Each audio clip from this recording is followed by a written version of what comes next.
ওরে ভাই রে ভাই, রোজা রমজান মাস, আমি এগুলো বানাতে চাই না, তারপরেও মানে কি বলবো, চুপ থাকতেও পারি না। দেখেন আসলে এই যে রোজা রমজান মাস তারা মানে না। কি বলবো, দেখেন ওই যে বড় ভাবিকে ওষুধ দিতে গিয়ে সে দেখেন কি পরিস্থিতি সেখানে দেখেন। ওষুধ যখন চাইছেন তখন আপনার না, আমি চাইনি ওষুধ, আমি চাইনি। আমি ওষুধ খাইছি, আমার এখানে ওষুধ আছে, এই যে আমি ওষুধ দোকানে থেকে আনে খাইছি। আমি বলছি ভাই আমি ওষুধ খাইছি, তো বলছে না ভাবি তোমার জ্বর ছাড়েনি, রোজা কেন থাকবে নি, আমি ওষুধ লিয়ে দেয় না আমার লাগবে না, আমি এন করে তক্ক করছি। তুমি ফোন দিছিলা? ও আগে মিস কল দিছে, তারপর আমি ফোন দিছি, হ্যাঁ, তারপর কথা হয়।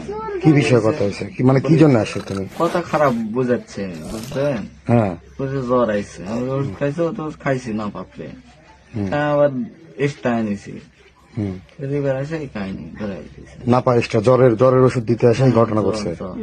এখন চাচ্ছে না আপনি ওর সাথে চলে যাবেন? হ্যাঁ বর্তমান স্বামীকে তালাক দিবেন?